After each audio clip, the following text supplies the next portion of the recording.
Salut la gang, on est à Stoneham ce matin, un samedi matin. Bienvenue à Ultra Tales!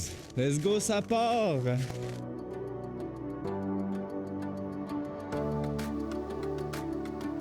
You can't accomplish anything without the possibility of failure.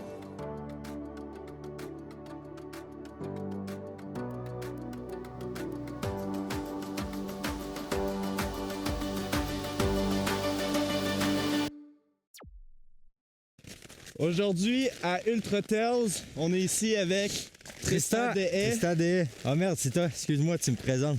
Yo, J'avais oublié. Aujourd'hui, on est avec Tristan Deshaies. Comme vous pouvez le voir avec le nom de famille, c'est bel et bien mon frère.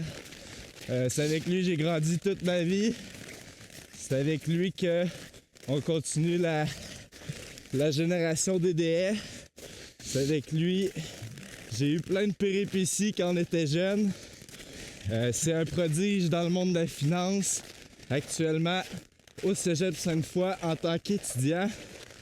Puis pour le reste des informations, je vais le laisser se présenter. Bonjour à tous, très content d'être sur le podcast. Honoré d'être ici pour le deuxième épisode. Je suis très content que tu aies lancé ce projet-là. Pour vrai, c'est un projet auquel je m'attendais pas. Là. Mathieu est arrivé. Il dit, je viens de m'acheter une caméra, je viens de m'acheter pour 500, après ça 1000 $ de matériel. Puis il dit, je vais me lancer un podcast. C'est un nerd programmeur qui reste tout le temps enfermé dans sa chambre, mais qui est sportif malgré tout, puis qui sort faire toutes sortes de choses. Il m'a vraiment surpris avec le coup du podcast.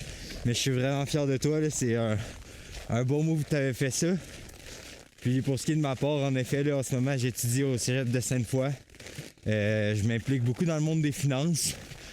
Actuellement, je suis président du club investisseur du Cégep de Sainte-Foy, où on gère le plus gros fonds d'investissement collégial au pays. En plus de faire de l'éducation financière pour améliorer la littératie financière au Québec. Donc vraiment des super projets, puis je fais toutes sortes de choses sur le côté. Là, j'ai un profil qui est très entrepreneur.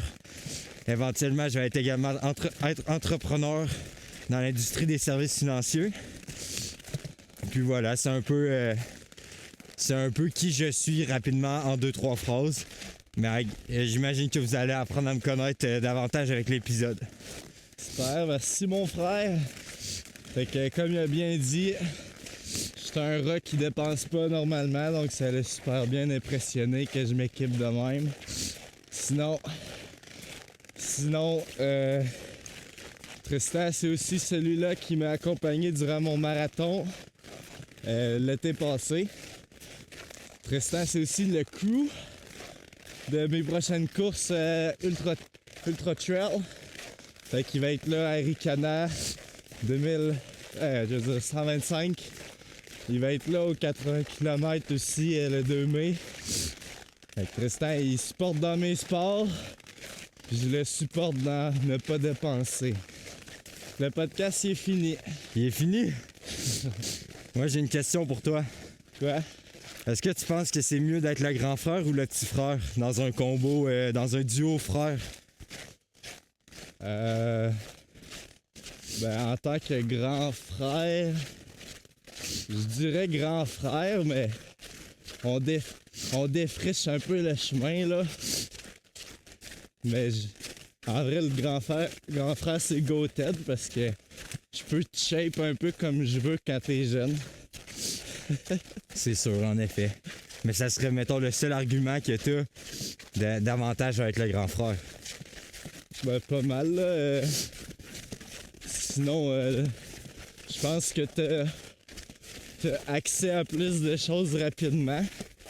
Comme par exemple, si je suis trop jeune pour avoir certains trucs, quand les parents ils me disent « Ah, tu peux pas l'avoir », mais c'est souvent à cause de toi, là. Puis moi, à titre de désavantage, j'avais tous tes vieux vêtements ou le vieux matériel que tu possédais puis que toi, t'avais eu neuf à Noël. Arrête, là, ça doit être hot, les bobettes trouées, quand même. Ouais, pas tant. J'ai pogné une couple de mauvais vêtements, mais si j'étais pour répondre à la question, moi, ça serait définitivement petit frère. J'ai pas eu l'expérience de grand frère, mais quand t'as un petit frère, comme t'as dit, c'est l'autre qui déchiffre avant toi la vie. Donc, t'arrives derrière, t'as comme une espèce d'armure, quelqu'un sur qui tu peux compter. Toutes les responsabilités que tu as eues en premier, mais tu as dû les assumer pour moi. Puis à ça, il y a toutes sortes d'exemples. Je pense notamment avec l'auto. Tu es le premier à avoir un permis, à avoir un auto. Puis là, tu te fais des sacrifices de temps pour moi. Tu te déplaces, etc. Tu t'amènes à l'école, là. Puis ça s'applique à toutes sortes d'exemples. Puis je pense que si t'étais pas mon grand frère, j'en serais pas arrivé là. Même mon simple intérêt pour les finances. En réalité, moi, j'ai commencé à investir début de mes 15 ans. Puis ça, c'est parce qu'on a 3 ans de différence. Puis toi, t'avais 18 ans, t'as commencé à investir. Puis je pense que c'est un peu ça qui m'a donné le goût d'investir puis de m'y intéresser. Fait que sans toi, ça serait sûrement pas arrivé, ou bien ça serait probablement arrivé, mais plus tard. Fait que... Ouais, j'avoue. Ouais, c'est ça que je disais un peu, là, c'est comme un parent. Tu peux un peu montrer ton intérêt à ton petit frère, puis il peut le pick-up, là. Dans le sens que je dis à Tristan, yo, regarde le mineur, check l'action, je peux acheter qu'il n'y a pas rapport. Comme ça, quand t'as 18 ans, tu l'achètes. Le Tristan, il achète le penny stock, puis il perd des centaines de dollars. En effet, je me suis bien fait avoir sur ce conseil financier, ce conseil d'investissement de ta part, mais j'ai su me repartir et faire des bons placements au cours de mon parcours. T'avais pas la vision, là, c'est pour ça.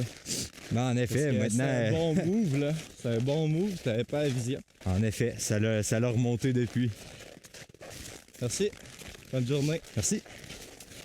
Puis là, tu me disais que je t'ai comme inspiré ou encouragé à aller en finance. Y a-tu d'autres moments dans ta vie qui te dit ouais, moi, finance, assurance, je m'en vais dans ce programme? L'assurance, pas vraiment. C'est sûr que c'est une partie que je subis le plus au niveau de mes études, à l'exception de l'assurance de personnes, qui est absolument essentielle pour une bonne planification financière personnelle. Il faut avoir des bases qui sont solides lorsqu'on va être planificateur financier. Mais l'investissement, est-ce qu'il y a d'autres choses? Absolument. Je pense au cousin de notre père qui lui était dans l'immobilier et trader par la suite. J'ai beaucoup parlé avec lui, puis ça m'a donné le goût d'en apprendre plus. Ouais. Puis je pense que l'idée d'investissement, là, surtout pour moi qui avait 15 ans quand j'ai commencé, se dire je peux placer dans la business de quelqu'un d'autre et le travail de cette personne-là me rapporte de l'argent. L'idée d'investir est juste complètement délirant. Puis opportuniste comme je suis, ben j'ai tout de suite eu un intérêt. Mais avec cet intérêt-là initial que tu m'as un peu aidé à démarrer, j'ai dû faire des recherches, de l'apprentissage. Puis là, tu arrives dans un tout autre monde, les services financiers. C'est ça, la finance personnelle, la finance d'entreprise. Ensuite, il y a les assurances. Puis je trouve que tout ce monde-là est passionnant. Puis c'est un peu mon apprentissage qui agit comme intérêt composé à mon intérêt envers l'industrie. Oh, là, quel chemin? Je sais pas, là. T'es jamais venu ici? Non, ça doit pas être là. Ben oui, mais je m'en rappelle pas par contre. Oh, mes skis, ils tombent, là. Ouais, là, attends, le bouffe pas. Ouais, pour tout le monde qui écoute, on monte la montagne avec nos bottes, nos skis, pour la redescendre. Mais je remarque que c'est tough, là, de traîner tout ça. Puis, Tristan, grand adepte de finance, mais un grand sportif aussi. Tantôt, on parlait de course, fait qu'il m'accompagne dans plusieurs événements. Mais Tristan, il a aussi ses objectifs de son côté. Parle-nous un peu de qu'est-ce que tu fais, toi, ces jours-ci, ou qu'est-ce que tu as accompli auparavant dans le monde des sports. En ce moment, l'objectif du moment, c'est centré sur la boxe. Donc, depuis quelques mois, j'ai commencé la boxe. Mais j'ai toujours été sportif, là, que ce soit au soccer pendant 5 ans, au secondaire. Par la suite, la course, la musculation, comme on a toujours pratiqué ensemble. Mais j'avais envie d'un nouvel objectif. Donc je me suis orienté vers la boxe. C'est mon objectif du moment, donc en ce moment mon training ça ressemble à 5 jours de boxe semaine avec un jour de course parce que là j'ai pas trop le choix.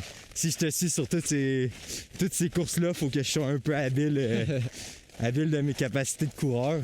Donc j'abandonne pas la course. Mais c'est sûr que c'était un choix difficile d'arrêter comme ça.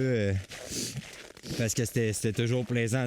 J'avais vraiment aimé le marathon parce qu'on s'était donné l'objectif ensemble. Puis même si on fait pas tous les entraînements ensemble, le fait d'être aligné sur la même vision comme on l'est de manière générale sur l'entrepreneuriat et la vie, ben c'est vraiment encourageant. Mais bon, j'ai commencé la boxe. Je trouve que c'est un super beau sport. Puis l'avantage, c'est que c'est du cardio un peu plus intense, donc ça prend moins de temps dans ma journée. Puis aussi, ça fait en sorte que je suis complètement déconnecté. Un des avantages, par exemple, de la musculation, c'est que quand j'allais au gym, j'étais toujours sur mon cell en train de répondre à des messages, penser à job, penser à l'école, etc. Mais là, quand je fais la boxe, t'as pas le choix d'être concentré. Souvent, on travaille avec un partenaire 2 par 2. Puis c'est pas possible là, que ça soit dans un entraînement très intense niveau cardio ou un entraînement de type sparring. C'est impossible de ne pas être concentré. Donc ça me mettait vraiment dans un autre état d'esprit qui disait que je me déconnecte de tout, puis au final je suis plus productif sur ma journée. Ouais, puis si tu fais autre chose, le coach va pas être content, là.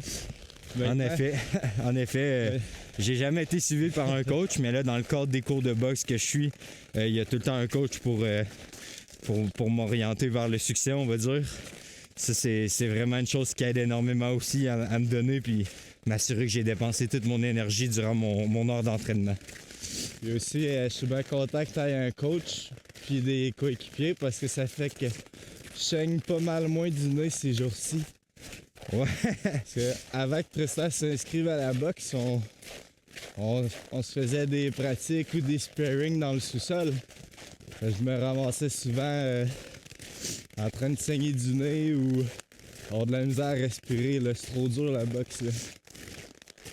Je suis bien content d'être à la course où je peux courir, parler aux autres, puis juste chiller pendant 24 heures. Là. C'est trop facile la course là. Ouais, je te poserais bien la question, est-ce que tu préférerais faire un combat de boxe ou faire un ultra trail de 125 km? Mais je pense que la réponse est vite dite parce que tu es déjà inscrit au ultra trail. Mais de mon côté, le combat de boxe, en vrai, il me fait un peu moins peur que le 125 km. Au contraire, je dirais que le 125 km il est beaucoup plus impressionnant. Admettons là, tu pars de zéro expérience course, zéro expérience boxe, tu irais à la boxe quand même. J'irai à la boxe quand même parce que t'affrontes quelqu'un qui est de ton calibre de manière générale. T'affrontes quelqu'un qui est dans ta catégorie de poids, puis souvent qui a le même nombre d'années d'expérience ou de combat. Tandis que la course, tu te bats contre un objectif qui est assez grandiose, 125 km, qui a peut-être de l'expérience ou aucune expérience. Fait que t'es mieux de battre contre quelqu'un d'autre que contre ton cerveau. En effet, mais j'argumenterais que au niveau de la boxe durant l'entraînement, c'est pas mal un combat contre soi-même. C'est vrai. Tous les jours, même si tu dois penser au fait que derrière, il y a quelqu'un qui est en train de s'entraîner, potentiellement plus fort que toi, donc tu dois redoubler d'efforts constamment. Ouais, ça doit être pas mal stressant, là, sachant que tu sais pas ton adversaire joue comment. Tu sais pas trop s'il a un meilleur calibre que toi. Parce que vous avez beau être dans la meilleure catégorie, j'imagine qu'il y a des fights qui se finissent assez vite. C'est sûr, mais faut pas oublier que en amateur, c'est très différent de ce qu'on peut voir à télé avec des grands de ce monde comme du Mayweather ou du Mike Tyson. C'est beaucoup plus encadré. Si les KO techniques arrivent beaucoup plus vite, l'arbitre il est plus soucieux de ce qu'il fait comparativement à ce qu'on peut voir à la télé. Donc, à ce niveau-là, c'est moins inquiétant, on va dire. Mais t'as le droit de faire des grimaces comme Jake Paul quand tu te bats? J'ai pas encore lu tous les règlements par cœur, mais je vois pas pourquoi t'aurais pas le droit de faire des grimaces. Ben, par expérience, je pense que ça peut revenir contre toi, fait qu'essaye pas trop ça. Par expérience, tu t'es déjà battu et t'as fait des grimaces? Non, quand je l'ai vu à TV. Ah, ok. Ben, je comptais pas faire des grimaces dans mon prochain combat de boxe de toute manière, donc je devrais bien m'en sortir. C'est bon ça. Mais tu fais la boxe quasiment tous les soirs ou quoi? Ben, c'est Après ça. Dans le fond, l'école? j'en fais 5 fois semaine environ.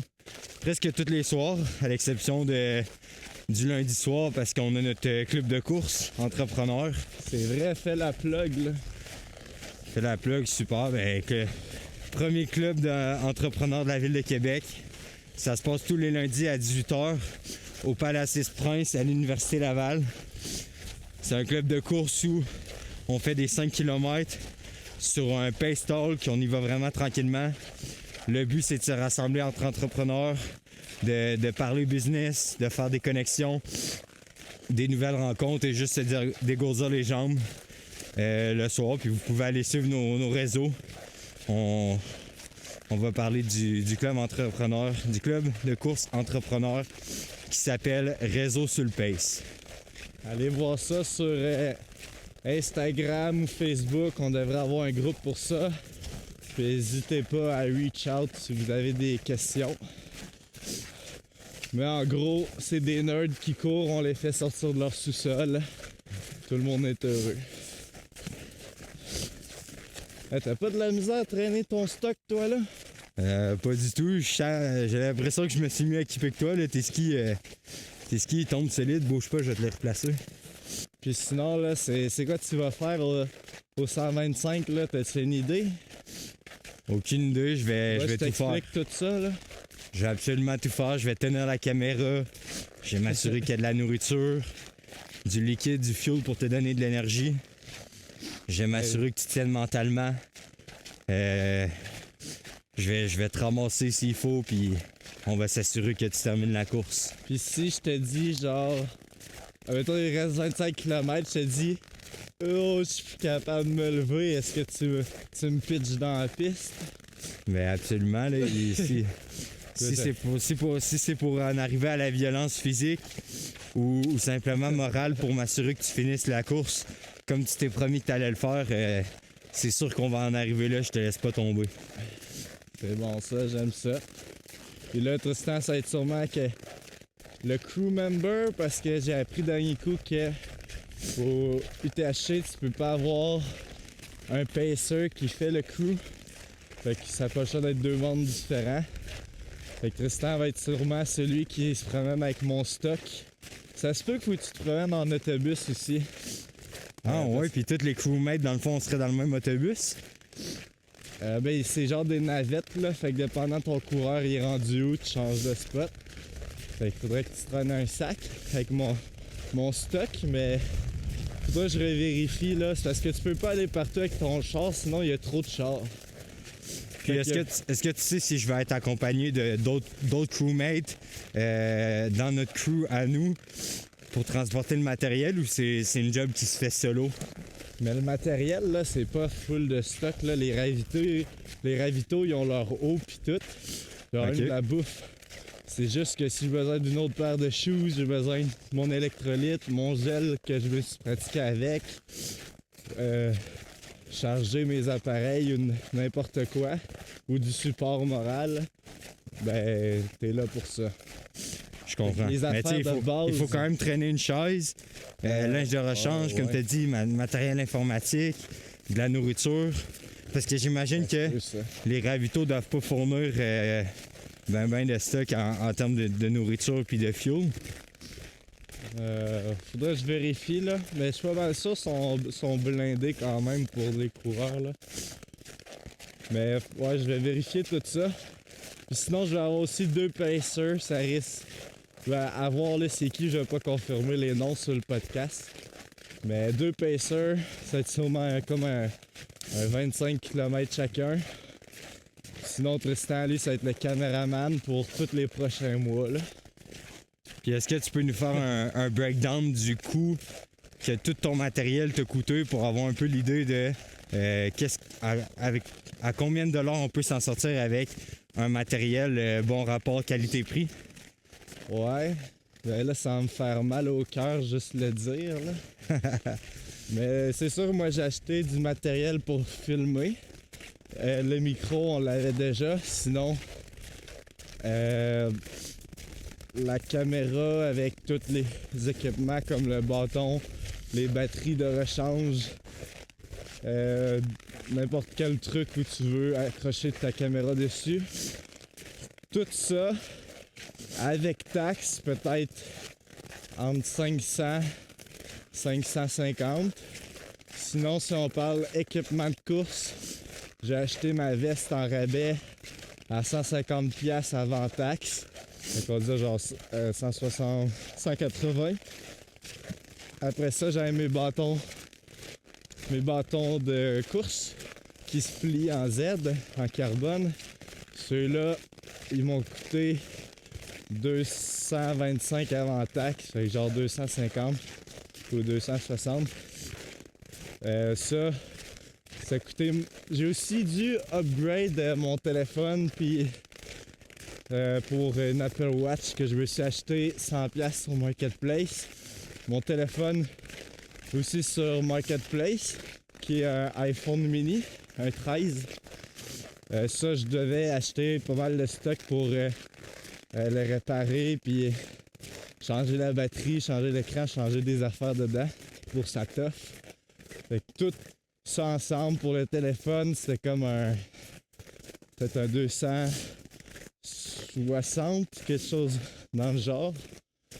Après ça, ben, il faut des gels pis tout ça. J'ai des restants du marathon. Fait que les produits pour faire mes gels chez moi. Mais quand tu achètes les gros pots neufs pour faire toute une saison pas mal, là, ça fait beaucoup de gel. C'est comme 100$ pour toutes les poudres. C'est comme 2 poudres que je mélange avec de l'eau. Sinon les shoes, j'ai acheté des neufs puis des usagés. Toutes les shoes ensemble, ça a dû me coûter un 350. Puis sinon, ben, mon manteau, mes vêtements, ça, j'avais pas mal tout déjà ça, là. Je me promène avec mon stock standard. Fait que ça fait pas mal de coups. C'est pas tant pire, j'ai vu des sports qui sont pires. Mais quand tu fais plus qu'un marathon, t'aimes ça être équipé parce que il peut y avoir pas mal d'imprévus en forêt. Puis aussi les affaires, là, le fait qu'ils pèsent un peu moins, ça paraît sur les longues distances. Vraiment, puis tu sais, le 125 km, c'est quand même une course qui est professionnelle. T'as pris du matériel adapté à cette course. En plus, t'as même nommé l'équipement, le matériel pour les vidéos. Donc, ça fait des coûts plus élevés. Mais réalistiquement, quelqu'un qui veut sortir courir à l'extérieur aujourd'hui, ça prend pas grand-chose. Comme moi, pour le marathon, tout ce que j'ai acheté, en soi, c'est une paire de souliers, puis une veste pour mettre de l'eau dedans, ce qui est même pas obligatoire. Il y a plein de monde au marathon qui ont couru sans cette veste-là. Donc, en réalité, juste une bonne paire de souliers, ça te permet d'aller courir puis de t'entraîner. Donc, c'est quand même vraiment un sport incroyable qui en demande peu en termes de matériel. Ouais, totalement. Pour quelqu'un qui court en bas du marathon ou en bas, tu peux juste avoir des shoes puis être correct là, pour faire tes trainings de course. Avant le marathon, en fait, un moment avant le marathon, je courais je me pratiquais pour le marathon, mais j'avais pas encore mes vestes. J'avais pas encore ma veste d'eau puis tout cet équipement-là. Fait que je laissais devant chez moi une boîte à lunch avec de l'eau, bananes, autre nourriture, des gels. Fait que je repassais tout le temps chez moi. Fait que pour les distances un peu plus longues où tu as besoin d'eau, c'est toujours possible de les courir. L'intérêt de la veste pour courir dans les coins de chez toi, c'est de pouvoir te rendre plus loin sans repasser à la maison. voir des nouvelles vues. Parce que sinon, je pouvais pas aller sur la piste cyclable. Là. Sinon, il fallait que je revienne sur mes pas assez vite pour boire. Fait que la veste, c'est un super bon investissement. Mais tu sais, une veste comme Tristan a utilisé au marathon, ben en fait, j'ai utilisé la même. C'était 35$ au Decathlon. C'était un camelback. Fait que l'eau était derrière. Ça faisait bien la job, là. On pouvait traîner 1 litre. C'était en marche pour aller faire un demi, d'après moi, là. Est-ce qu'on ramène notre discussion au niveau des finances? J'ai des questions pour toi. Ouais, je t'écoute. Comment va ton portefeuille d'investissement en ce moment? Ouais, super bien. Beaucoup dans le vert. Ça fait un bon bout que la bourse est sur une montée. Dans quoi est-ce que tu as investi principalement? Je dois être 10% or, 15% international, ou peut-être plus 20% international. Puis genre 2% crypto, puis le reste c'est dans les FNB qui suit les actions américaines puis canadiennes. Ah, c'est pas vrai, j'aurais comme un 5% que c'est des actions que j'aime bien.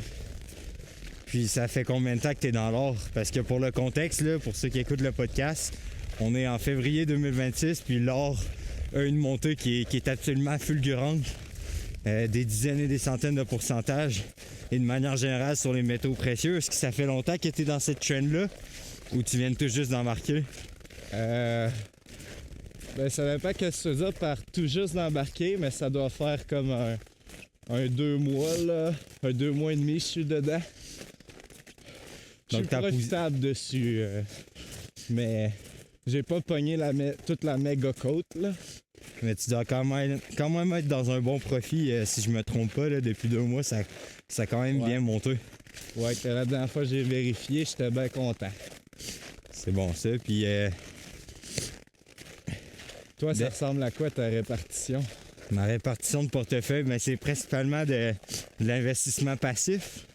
C'est-à-dire que j'ai une stratégie qui est indicielle. Donc, j'ai principalement les indices, puis j'y vais avec une approche d'allocation géographique intelligente. Donc, supposons, dans mon portefeuille, je dois avoir environ 50% de marché américain, donc sur une stratégie indicielle, avec environ 35% alloué au Canada, puis le reste alloué aux pays émergents. Je suis pas un très grand fan de l'international, c'est-à-dire que d'une perspective rendement sur risque, selon l'historique, ça n'a jamais vraiment été intéressant, surtout pour un Canadien qui peut bénéficier de produits qui coûtent peu cher, donc des produits à très bon prix avec des structures fiscalement avantageuses. J'ai jamais trop vu l'intérêt d'investir à l'international. Pour le moment, le marché peut toujours changer. Tu vois, tu contredis mes investissements, là. Magnifique. Sheesh, crazy shot. On a la belle vue ici. Je sais pas il est quelle heure, là. Il doit être comme 7h30 ou quoi. Environ. J'ai pas mon téléphone sur moi. Le soleil s'est levé quand on est en route vers Stoneham. Quelle belle vue. Ça tombe bien, t'es là. Va devant la vue. On fait le Swag Trail. Petit segment sur les outfits des coureurs. Swag Trail, j'ai été soulieux parce que j'ai pas le matériel. Donc, Ok, ben laisse-moi expliquer les souliers. vas-y. On a les Salomon Speed Cross 6 non Gore-Tex. Fait que surtout pour l'été. Puis le bonhomme les a pris pour l'hiver, ben c'est correct. En tout cas, je suis confortable. J'ai mes sweatpants. J'ai un manteau North Face, mon manteau de ski. Des mitaines parce qu'il fait assez froid. J'ai mes skis pour la descente tantôt. Mes bottes de ski avec mon sac. Sinon, un cache-cou, une tuque, important casser l'hiver avec le micro pour le podcast. Toi, c'est quoi ton swag? Oui. Attends, à toi de me filmer. Montre-nous ça. Ok. Fait que là, on a bien sûr ma classique veste. Rose-grise. Rose, c'est pas pour les filles, là, c'est pour tout le monde. Puis là, c'est mon 12 litres. Fait que là, derrière, je traîne du stock si jamais j'ai froid. Après ça, j'ai mon eau. J'ai même dans mes poches ici des électrolytes si jamais il fait soif ou on sue parce qu'après on va en ski. Fait que là j'ai mis ski dans mon dos qui traîne quasiment à terre. Ici j'ai mes bottes sur mon épaule. Fait que là je monte comme ça. Pour les shoes, j'ai mes Salomon Spike Cross 6 Gore-Tex. Similaire au celui à Tristan, mais il y a des spikes en dessous si on les voit. Fait que pour pouvoir m'agripper à la neige. Sinon, j'ai mes pantalons Adidas avec des shorts Adidas en dessous pour pas avoir fret au cul. Puis après ça, j'ai mon classique manteau puis un chandail long Columbia en dessous. Avec le micro, la tuque Allô prof. Puis j'ai pas froid pour le moment, j'ai des bons gants. T'as quand même la barbichette et la moustache qui s'en vient tranquillement blanche. Mais comme d'habitude, en course, les fits assez aléatoires. On prend tout ce qu'on trouve pour pas avoir trop froid, puis on l'enfile. Ouais, des fois, ça peut être les gants du papa, des fois, ça peut être tout, là. Tant qu'il fait froid, tu prends tout ce que tu trouves dans l'entrée. Mais magnifique ton outfit, je l'approuve. Merci, merci. C'est reparti? Ouais, t'as-tu soif, là? Pas nécessairement. Si tu sors ton eau, je vais boire. Il est tout le temps là. Tu peux sucer ma tétine. Vas-y, je suce ta tétine. C'est gelé. Ta tétine est gelée. Ah, on n'a pas bu assez. Faudrait attendre dans le chalet. Pendant je retourne sur la discussion des finances, là, maintenant qu'on est dans l'argent. Le gars aime vraiment l'argent. J'adore l'argent. Est-ce que toi, t'aimes l'argent puis tu comptes avoir ton premier million quand? Moi, j'aime bien l'argent. Puis, je pense avoir mon premier million à 25 ans. Puis quand je dis 25 ans, ça veut quasiment dire 26 ans parce que j'ai toute l'année de 25 ans pour l'obtenir. OK, c'est... Par contre, avec les défis que je me suis donnés là, de course puis de podcast puis toutes ces side quests là par rapport, parce que pour le monde qui ne savent pas, je travaille en informatique. Ça se peut très bien que le million soit ralenti. Ça peut être accéléré si bien exécuté, mais le fait de courir un 125 à ce que je sache, ça fait que m'appauvrir. Puis en ce moment, tu sais, tu travailles pour ton employeur, mais tu prends aussi plusieurs contrats, donc avec une approche assez entrepreneur. Est-ce que c'est avec cette même approche que tu comptes à se rendre cet objectif dit d'1 million de dollars ou tu comptes y aller d'une différente approche, par exemple, en ayant des partenaires, des employés pour accélérer le processus? C'est clair qu'en tant que pigiste, c'est ça que j'espère faire plus tard. Ben, pas nécessairement être pigiste, mais être entrepreneur. Pour les employés, je me vois bien avoir des employés, mais moins que les partenaires. Fait que moi, je pense que un gros fort en informatique, c'est que tu peux facilement trouver des partenaires financiers, des partenaires compétents dans le domaine qui pourront t'aider. Pareil, si j'ai besoin de financement ou peu importe. Le fait de travailler temps plein en ce moment avec un employeur, ça risque d'être ça pour plusieurs années encore. Ça fait que je peux me garder de côté plusieurs dollars pour investir directement dans une compagnie ou dans des futurs projets. Donc si je comprends bien, tu vises plus une approche où tu es vraiment l'expert de la solution technologique, puis tes partenaires ont plus un rôle peut-être développement des affaires avec un rôle de gestionnaire. Mais je dirais, quand je dis partenaire, c'est que une solution informatique, j'ai mes spécialités pour la résoudre, mais si c'est une solution un peu plus complexe, c'est sûr que j'aurai pas le choix d'avoir des personnes qui connaissent le métier dans un sous-domaine de l'informatique que je connais moins. Par exemple, je travaille beaucoup avec les interfaces puis le web. Si je travaille sur un produit qui implique d'autres choses que ça, c'est sûr j'aimerais avoir à mes côtés un expert de qu'est-ce que j'ai de besoin. Fait que je le vois plus comme un partenariat qu'un employé. de mon opinion, le monde il travaille toujours mieux quand il y a des stakes dans l'entreprise. Si je pourrais avoir des employés, c'est clair que j'aimerais leur offrir un moyen d'avoir des parts dans l'entreprise pour encourager le développement, tu sais. Mais moi, vu que je travaille là, sur différents projets, comme mettons le podcast où je fais des publications en ligne, c'est sûr que j'espère ramener sur la table un bon réseau pour m'aider dans le projet. Fait que quelqu'un, en effet, qui est bon en gestion, puis quelqu'un qui est bon dans les sous-domaines d'informatique que je connais un peu moins, va m'être profitable sur le long terme. D'où pourquoi je m'en vais à des événements souvent, puis je continue d'apprendre dans le domaine. D'accord. Est-ce que des fois, ça t'arrive que tu vois des solutions technologiques sortir au Québec, des entrepreneurs qui innovent à leur façon, puis là, tu deviens un peu jaloux en te disant « Merde, j'aurais dû y penser à celle-là. J'aurais pu penser à ce type de projet-là. » Puis là, tu dis que tu as un peu manqué le train sur une tendance ou sur un produit révolutionnaire. Non, je pense pas que ça m'arrive ben.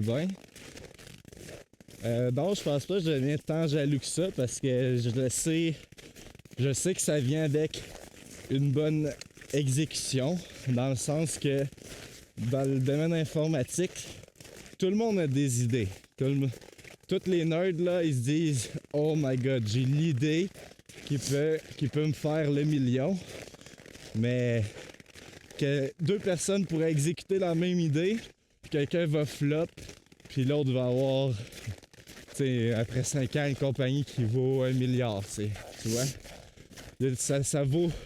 Ça joue tellement sur l'exécution que je peux pas me dire « Ah, si j'avais l'idée, c'est sûr, j'aurais pu prendre la part de marché que la personne qui a démarré ça a réussi à conquérir, tu vois. » Je comprends.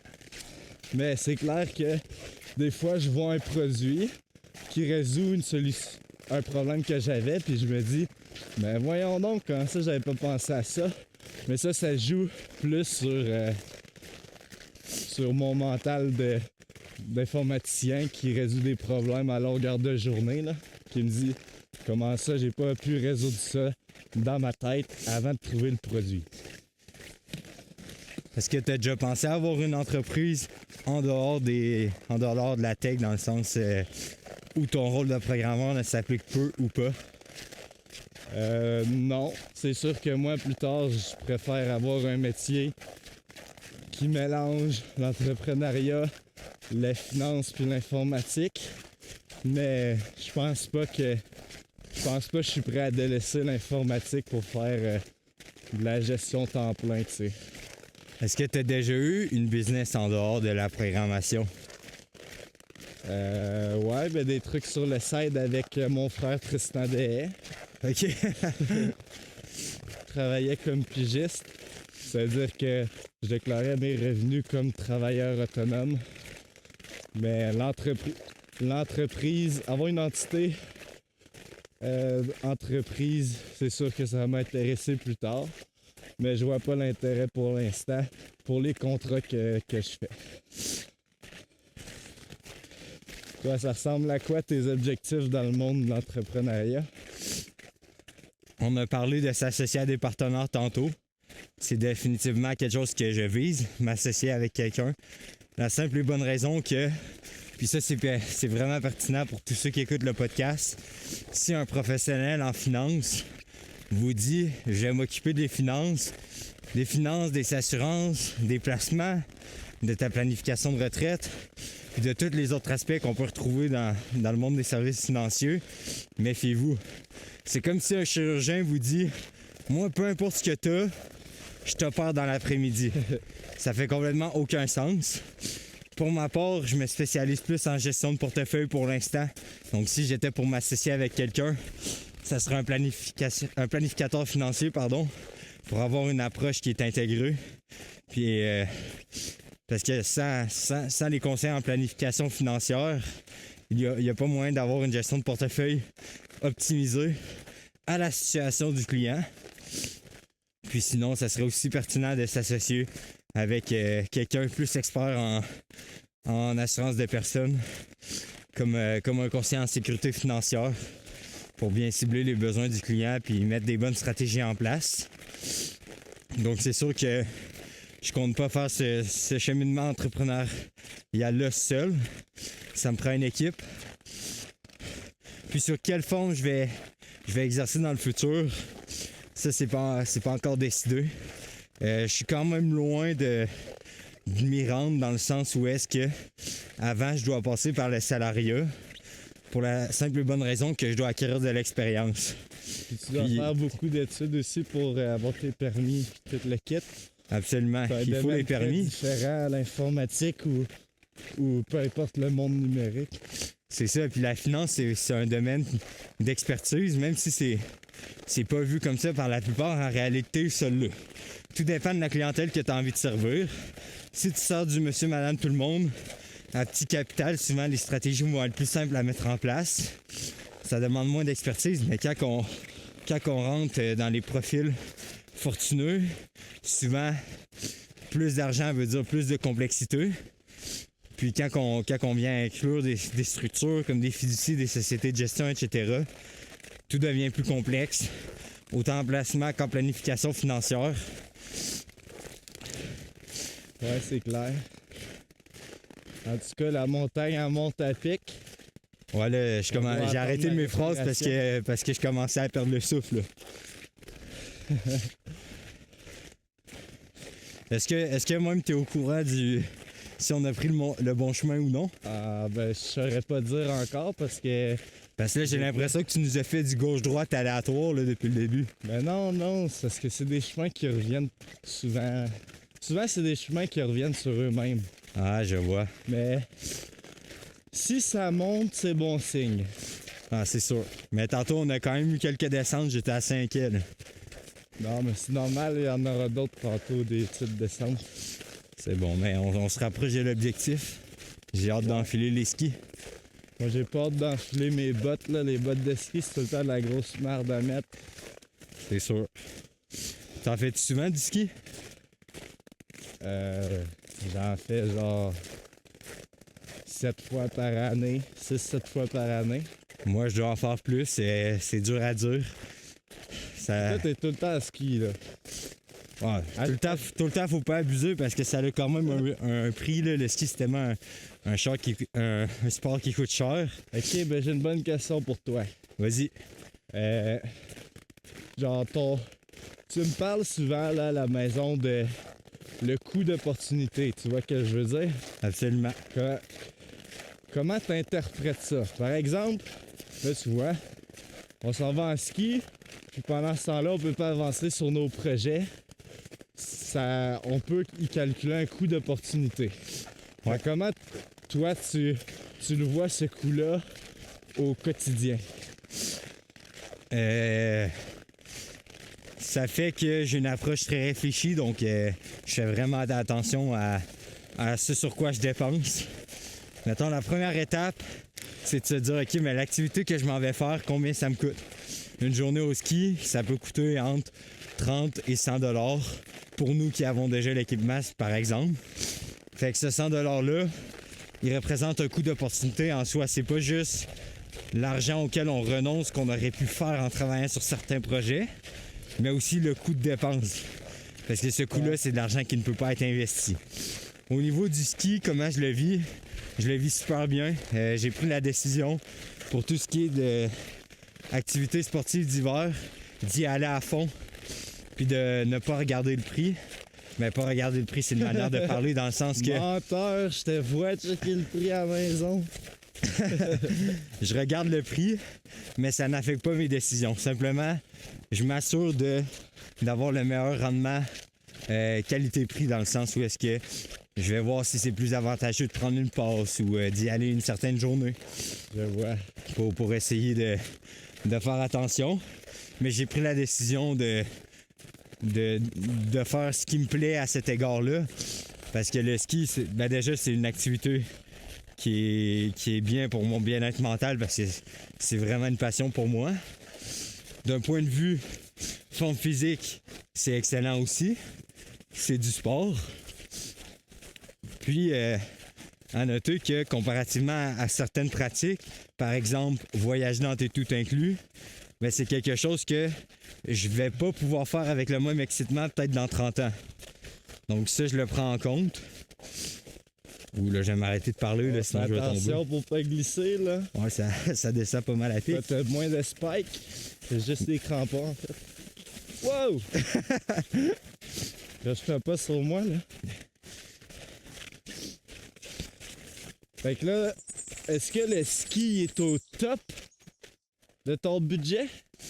Pas au top de mon budget quand même, parce qu'il y a des dépenses qui sont favorables à nos projets. C'est pas au top dans le sens que c'est pas le maximum de mes dépenses. Simplement parce que c'est... Le top de mes dépenses, je dirais que c'est l'essence en ce moment. C'est tout ce qui est automobile. Sinon, mais sinon, ça reste quand même une priorité. Aller faire du ski. Je pense que... Puis, tu sais, là, tu as parlé de coût d'opportunité, mais il y a aussi le coût d'opportunité dans le sens, comme tu as dit, que si tu t'en vas faire une journée en ski, ça va mobiliser 8 heures de ton temps, ce qui t'empêche de travailler sur certains projets. C'est sûr que c'est une décision qui est importante à prendre. J'ai décidé de renoncer. Par exemple, aujourd'hui, je renonce au travail que j'aurais pu mettre sur mes différents projets parce que c'est une activité qui compte beaucoup pour moi, puis on passe du temps ensemble. Mais sur d'autres activités, je vais m'abstenir des fois si j'y vois pas la pertinence comme je le vois pour le ski. Moi, c'est mon pire trouble dans la vie. Là. À chaque fois, je suis en train de calculer toutes les tas de projets que je perds. Là. C'est sûr. Mais... Des fois, j'essaie de pas de l'ignorer, là, mais d'apaiser dans le sens de me dire ouais, tu vas revenir encore plus en force au pire.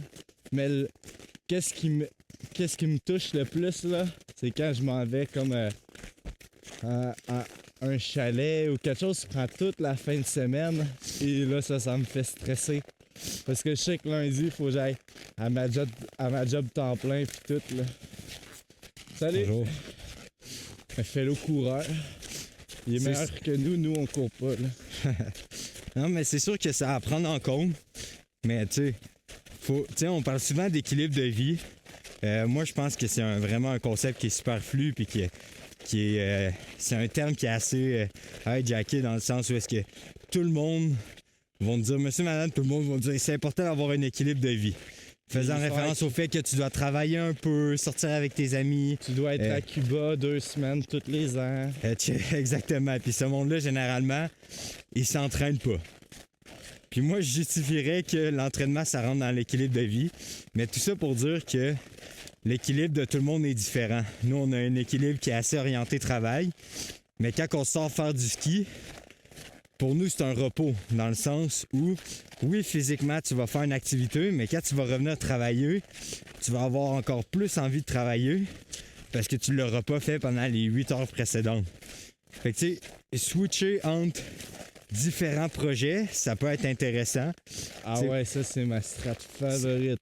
Mais c'est sûr qu'il faut pas perdre l'essentiel. Par exemple, avant, on avait une entreprise de distribution, toi et moi, puis on a pris la décision de ralentir sur cette activité-là, ce qui te permet de te concentrer plus sur la programmation et moi sur les finances, parce qu'on ne veut pas être trop large dans le nombre de choses qu'on fait pour demeurer expert dans notre domaine, mais le fait de sortir faire du sport, sortir avec ses amis, sa famille, quelques fois par mois ou par semaine, ben ça nous permet de garder un niveau de productivité et d'expertise dans notre travail qui est très bon, tout en ayant une vie équilibrée dans le sens où est-ce que on varie en différents projets entre le sport et etc.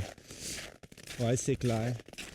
Puis aussi, qu'est-ce qui est intéressant, c'est que vu qu'on a un travail assis, ben le fait d'aller, mettons, faire des courses, s'entraîner, pas aller faire du ski, c'est comme si notre repos mental, c'est quand on va aller faire le sport.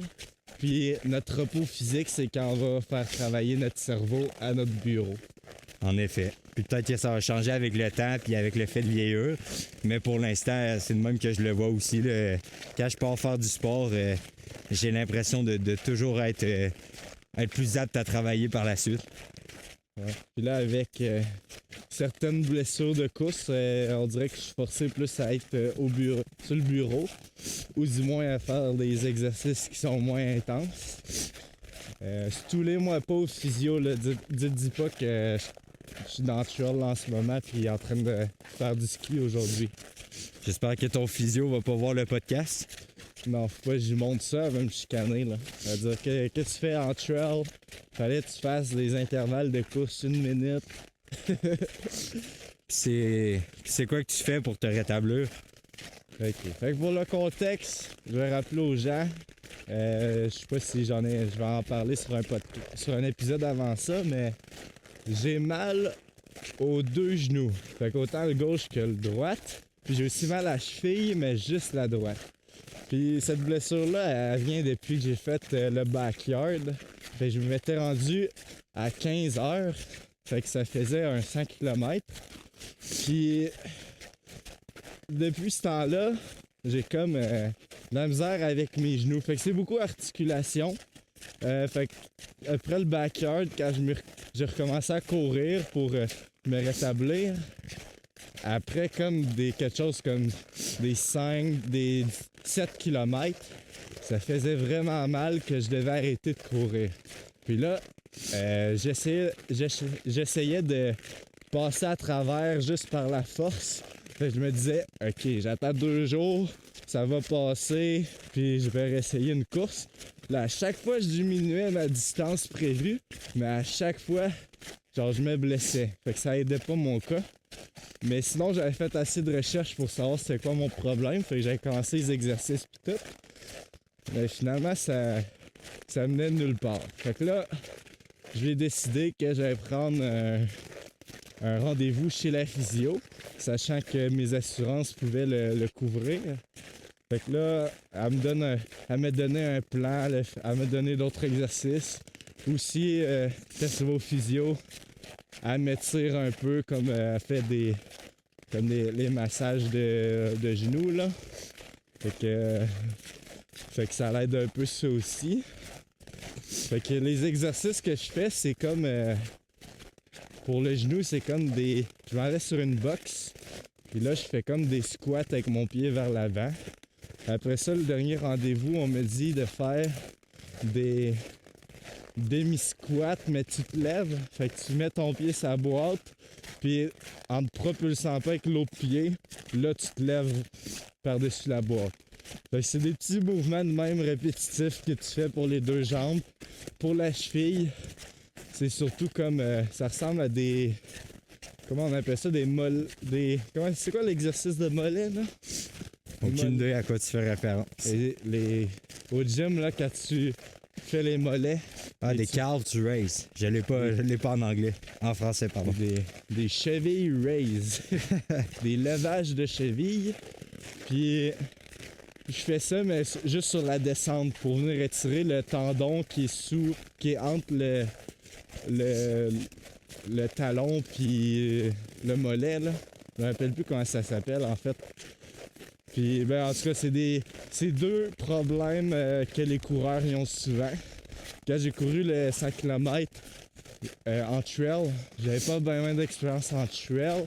Puis je courais avec des souliers de route que sont faits pour la route, là. Fait que c'est des souliers de course, mais il y avait plus de mousse ou de gel en dessous. Fait que pour amortir la chute à chaque pas quand tu cours sur la route. Mais il faut savoir qu'en trail, c'est le gazon, c'est la terre qui vient amortir ta chute. Fait que tu veux pas non plus rajouter de la mousse par-dessus ça parce que ça peut causer des mouvements de cheville que tu veux pas. Puis tu veux pas rien te fouler non plus. Fait que je sais pas, tu foules bien équipé. Ça se peut très bien que ça soit juste le fait que j'avais fait une grosse distance trop vite aussi. Fait que sûrement plusieurs facteurs. Fait que là, je dois faire... pour la course, là, je dois me calmer. Les randonnées, ça c'est correct. On m'a donné le go. Mais par contre, pour la course, en ce moment, je dois courir comme des 2 minutes, marcher 2 minutes, courir 2 minutes, marcher 2 minutes. Puis là, je fais ça une couple de fois. Puis là, chaque jour, je je peux en faire de plus en plus jusqu'à temps que je vais pouvoir courir sans arrêter là, pendant plusieurs kilomètres. On arrive en haut! Wouhou! Magnifique! Yes sir, avec la vue sur les chiottes. Puis, puis pour rebondir sur ce que tu viens de dire, comment t'adaptes ton entraînement par rapport à ça? Puis au fait que tu cours de moins en moins? J'adapte avec beaucoup de marche. Ben beaucoup, je marche pas autant de kilomètres que je courais. Mais mettons maintenant que j'ai un tapis pour mon bureau qui lève, ben je peux juste venir marcher une bonne partie de la journée. Sinon je fais mes exercices en dedans là, pour ce qui est les articulations. Sinon je marche puis je cours en alternance dehors. Fait que ça a changé sur le nombre de kilomètres que je cours. Mais sinon, je marche plus. Sinon, ça ressemble à la même chose que d'habitude. Le ski, il n'y a pas trop de problème. Là. Ma cheville est comme bien serrée dedans. Mes genoux, ils peuvent pogner plus vite en ski, par exemple. Fait que c'est pour ça que je me suis apporté un livre aujourd'hui, d'un coup que ça me pogne trop tantôt. Mais vu qu'on a une pause midi, ça se peut que ça soit pas tant pire. Puis est-ce que tu fais un peu de musculation à travers tout ça? Ah oui, ouais, la musculation, j'en fais plus même parce que ça prend du temps à courir. Fait que normalement, pour pas avoir un corps trop maigre non plus, pour avoir un bon hybrid body fit, j'essaye de faire de la musculation pour de la course. En entraînement pour le marathon, c'est sûr que je faisais de la course pas mal, mais je m'entraînais quand même une ou deux fois semaine le haut du corps. Et des fois les jambes, mais les jambes ça se fait moins bien à la maison, là, je dois aller au gym pour ça. Puis sinon en ce moment là, vu que je peux pas courir, je suis au gym comme environ 4 fois semaine. Des fois je fais la course puis le gym le même jour. Mais tu sais quand je dis course, c'est mes alternances là. Ouais, je vois. Mais c'est pratique d'avoir un mode d'entraînement hybride, là, autant pour ta santé, comme tu as dit, ton physique. Puis de pouvoir te backer quand tu es dans une phase de blessure, très pratique et recommandé. Ouais, j'aime ça. Je serais pas prêt non plus à délaisser les entraînements pour les entraînements de muscu pour la course. Là. C'est quand même le fun d'aller au gym. Parce que quand tu cours, là, t'as pas la pump. Là. Au gym, quand t'as le chest pump, il y a rien de mieux que se regarder dans le miroir. Je comprends. Mais après la course, tu te regardes dans le miroir puis t'es crissement laid, t'es tout décoiffé, tu brilles. C'est sûr. C'est une conséquence de la course, mais ça en vaut la peine pareil. Écoute, moi, juste avant de finir le podcast puis qu'on descende en ski, j'ai une dernière question pour toi. Notre mère, elle nous a déjà dit à plusieurs reprises quelque chose dont je suis vraiment franc. Notre mère, elle nous a déjà dit à plusieurs reprises quelque chose dont je suis vraiment fier, c'est votre relation qui est fusionnelle. Est-ce que tu as des conseils, mettons, à des frères ou des sœurs qui écoutent ce podcast-là, qui ont peut-être pas la relation que nous, on a, sur comment ils pourraient avoir une relation fusionnelle, puis un peu, tu peux peut-être nous parler des bénéfices que ça a, ou des conseils généraux au niveau des frères et sœurs, etc. Ouais, prenez soin de votre petit frère, mais pas trop. Pas trop, parce qu'il faut pas qu'il ait la tête grande. Genre, faut pas que mon frère s'attende à ce que je l'apporte toujours à l'école toute sa vie, tu sais. Mais, faut tenir une bonne relation dans le sens que ça fait du bien de parler à son frère un peu tous les jours à la maison quand il revient du travail, parler de ses objectifs. Ça se peut que t'aurais bien ton frère, il vit des situations similaires aux tiennes. Fait que si t'as autant un grand frère qu'un petit frère, il pourrait te donner des conseils. Par exemple, ça va être autre Tristan, il a commencé à courir un peu plus avant moi. Il a pu me donner des conseils quand moi j'ai embarqué dans le sport. Ou sinon ça peut être juste des conseils émotionnels aussi là. Mettons ton frère il a vécu un break-up avant toi, il peut te donner plein de conseils. Fait que plein d'affaires de même qui peut être autant pratique, mais ton frère ça va le côtoyer toute ta vie. Puis idéalement tu veux pas non plus le perdre. Fait que je trouve que ça fait bien du sens de continuer à l'aimer puis à en prendre soin puis passer du temps avec. Puis surtout comme Tristan, sa chambre est à 2 pieds de la mienne, là.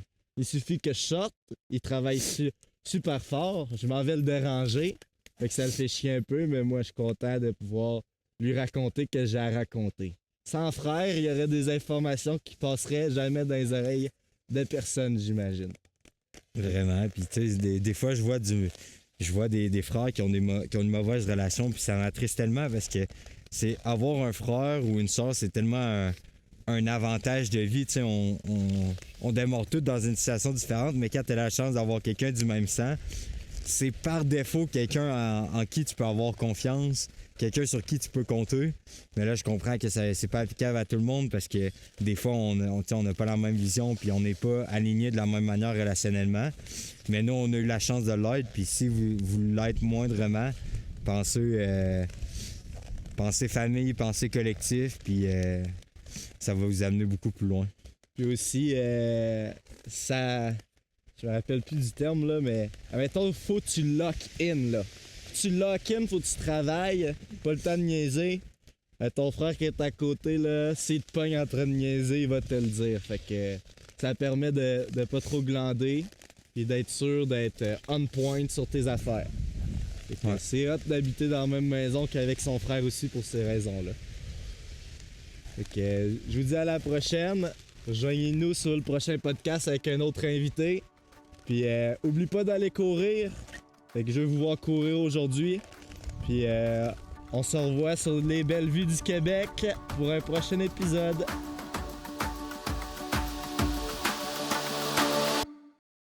Get off the podcast. It's time to get back to work.